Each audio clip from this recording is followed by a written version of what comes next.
Okay, y'all. So, welcome back to my page. I had to capture this like right now because welcome back to my page if you're coming back. Welcome if you're new. Yada, yada, yada. Today. So, you already know that I've got all the clairs, the clairaudience, clairvoyance, clatter. Okay. And recently, one of my new friends is Prince. Call it what you will, on me. And are you there? Listen. Let's put this right here. I'm trying to set this up and not put it on my desk because I'm trying to do something here. Listen. So, don't shoot the messenger. I'm just the messenger. But listen here. All of this time, listen, I wasn't allowed to listen to like music, secular music when I was growing up. I was only allowed to listen to gospel. So a lot of stuff I did not know. Like Prince was my fan, but you better not say anything, girl, because you are going to hell. Okay. So I couldn't really I couldn't embrace the idea of Prince. And I am music for all of you who do not know. I am music, actually the creator of it. Don't even worry about it. So listen. Um this morning I was in my flow. As you know, what are we saying? No rules between us and God, but the number one rule to the game is don't break the flow. Doing you. Okay? So if you think you doing you, and whatever you doing is more important or not. Okay. So anyways, being checked on that like a couple of weeks ago when I was doing my meditation, and I'm like, I got to do my meditation, and the flow was going, and it was this rhythm going, and there was a message that I was supposed to write, maybe a piece of poetry that could have been like whatever, the bomb, diggity. Well, I decided to, but hold on a minute, because I am meditating. Hello. Spirit, like, wait. Is that for you or for us? Because the meditation is to be connecting with me. So you could just pipe it down, girl. If I'm flowing, let me flow. I'm flowing with you. We're connecting. How we're connecting, okay? We'll get to that because that part is important. But come on now, let's do it. So anyways, this morning, I'm in the flow. Mm. Somebody needs to hear what I just said because you didn't watch the video that had talked about that, okay? So I'm glad we got that over with. So I'm in the flow. Got my little book here, y'all. Look here. Got my book, writing. And, I write and everything. And I turn on the computer. I'm going with the flow, with ease. And I cross a video as I turn the computer on of Zoe Kravitz. I'm interested, for whatever reason, very interested this morning to watch this video. And it could have to do with her it was an interview that she did, and she was talking about Prince. And as you know, I'm getting ready to release the whole experience that I had with Prince while in the Hermit, and it's amazing. For some people, it's going to be paranormal experience. So trigger moment, because you're going to see some things that, girl, I can't make this up. Guy, I can't make this up. So anyway, yes, I'm getting to the point. So I listened to this video, and it was so cute. She talked about how she, saw Prince in a club and this, that, and the third. And she was talking about her father, Lenny Kravitz. Now, all this time, excuse me, but I thought Lenny Kravitz was a white man. I just did. I never looked up Lenny Kravitz. Never thought about it. Was never of any interest about Lenny Kravitz.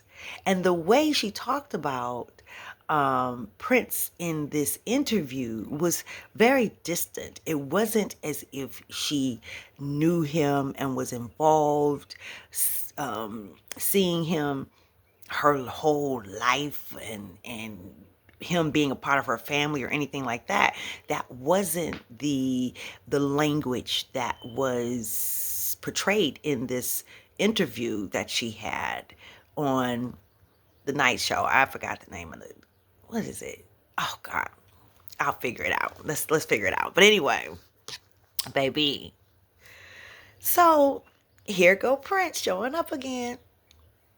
So I'm like, okay, so I was gonna go on, but what I did was looked up Lenny Kravitz because I'm like, I wonder if he's a white man. And so this is his daughter and this, that, and the third. So when I look him up, the first song that I'm drawn to was Fly Away.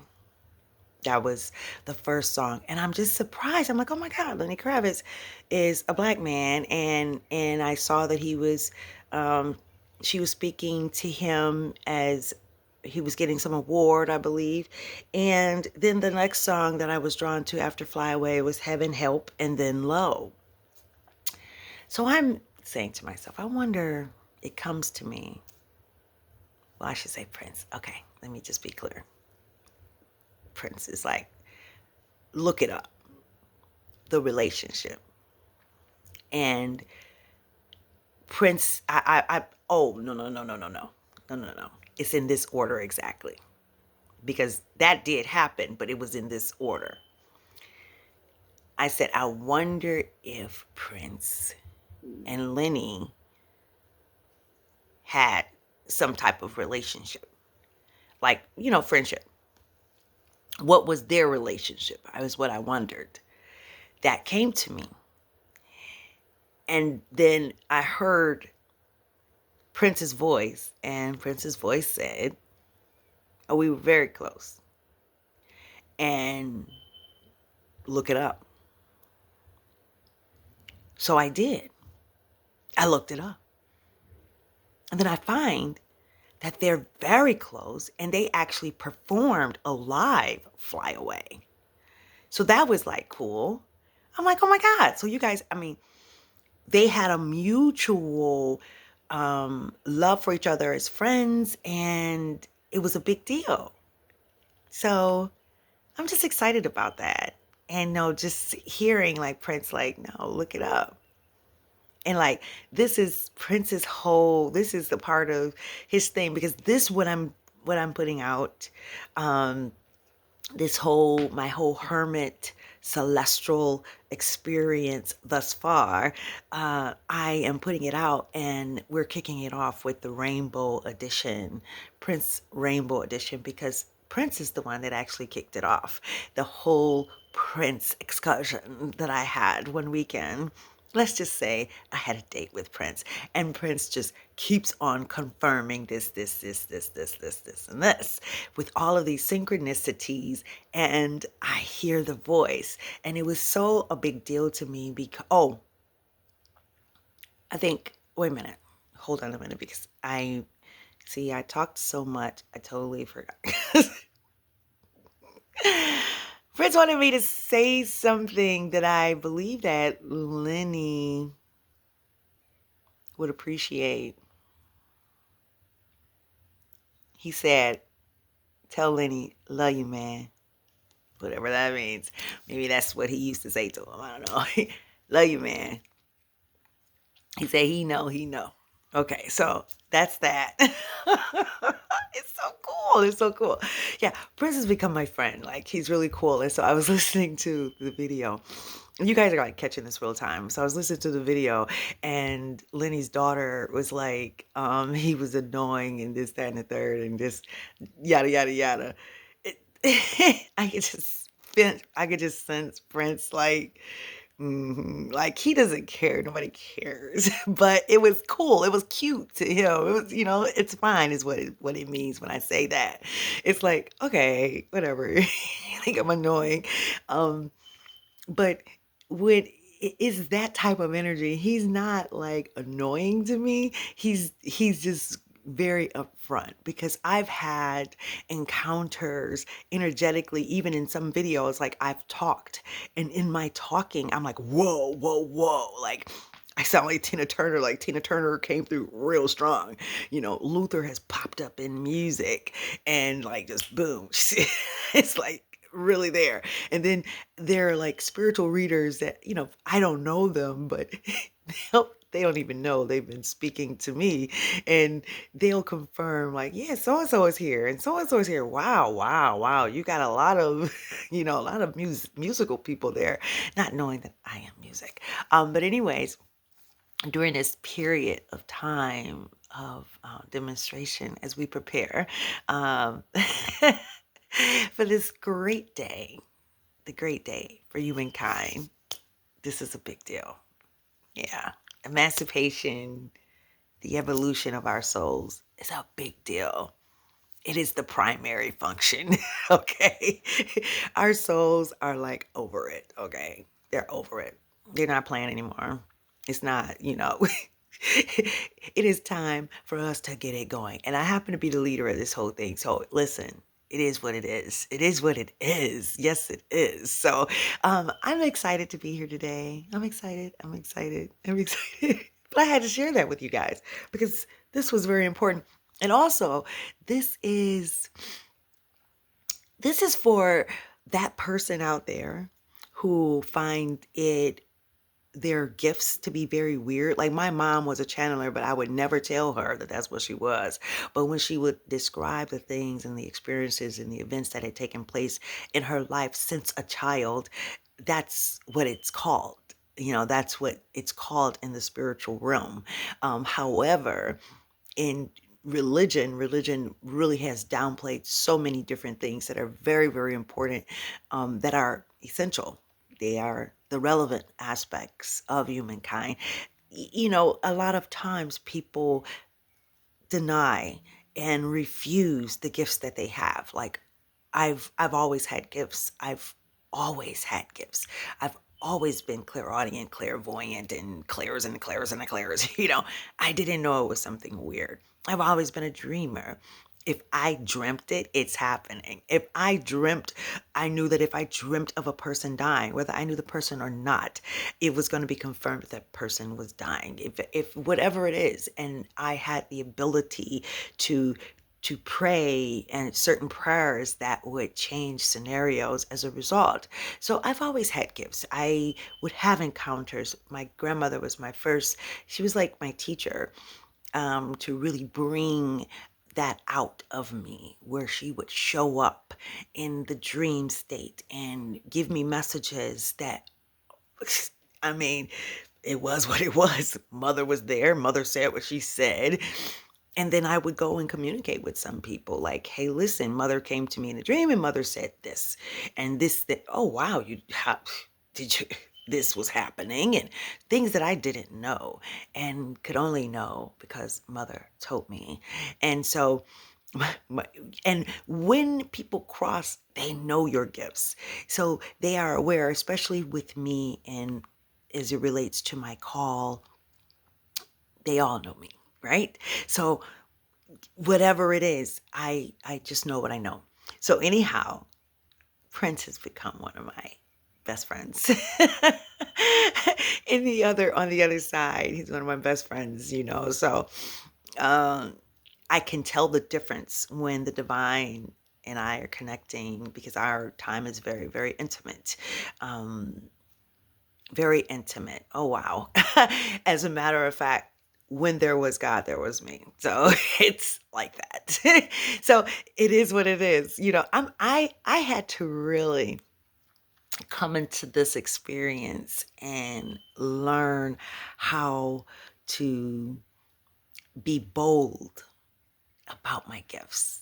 I had to be bold. I mean, imagine that. It was May 2024. I was in the hermit in closed doors at that time. And as I'm there, sitting there, this spirit said to me it was time for me to join the masters, and told me that I was an ascended master. I wasn't aware of all these other things, high priestesses and this and that. I didn't know anything about that.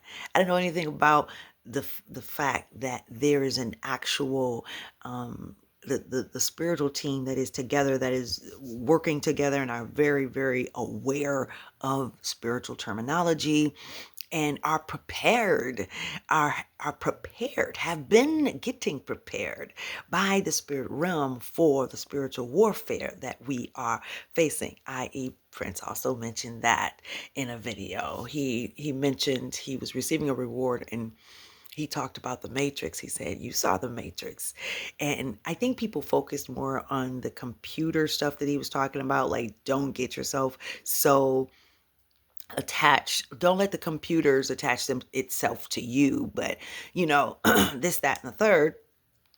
But what Prince said about the soul, and what Prince said about who we are, and in very quickly, Prince said what Prince said, but it was everything. And he said what he said about the soul. The soul is the gift. The soul is who we are carrying. We are carrying the soul. And the soul has been around for, in many cases, centuries. So as your soul has been around for centuries, it has a mission. It selected to get into you for a reason. Energetically, it was connected. Understand that everything is energy. Everything is energy. But listen, we're not going to make this very, very long, but this is a time for us to embrace who we truly are. Be bold about it. No more of that weird stuff. Oh, it's weird. No, it's not weird. It's life. It's just the part of life. It is the life that is now being snatched back from the divine source energy, snatching its power back through us, because that's who we are. That is our responsibility, is to snatch it back. So yeah, there are going to be people who don't understand, who are confused, who think it's the devil, talking about the devil. That's okay. I don't even want to say it like that. Well, I'm going to say it like that. You want to find out that you're on the other side, because the souls aren't playing. Okay? Souls have choices now. There are enough woke people. They do not have to be worried about sticking around with somebody who choose to remain in the dark. If the soul got a choice between a house that's dark and lights are in there, but they won't turn them on, versus a house that has electricity and the people are using all of the wonderful festivities of the electricity, which house do you think the soul is going to choose? You in the dark or them in the light? It's going to get out of there if you choose to continue to ignore. And it's going to get on over there to the light. Why do I need to stay in a house that's abandoned when I can go to a house that got some lights on, some gas when it's needed, and cold? And I don't have to be cold, because I could turn some heat on. I know the heat gonna be turned on, right? If my assignment over there is done, I done got what I gotta get. I done got the lesson. Ain't no reason for me to be over there, because I already have the lesson. It's time to go. That's what the soul is saying now. See, you think you running something when you really the driver. And it's an honor to be carrying your soul.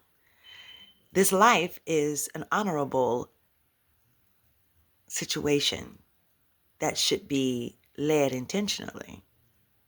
I think the Uber and Lyft concept is actually, wow, that was an intentional thing to let you see how this thing goes. Imagine that. Wow. Great download. Great. You order an Uber. This is the physical way. So you order the Uber. The Uber comes.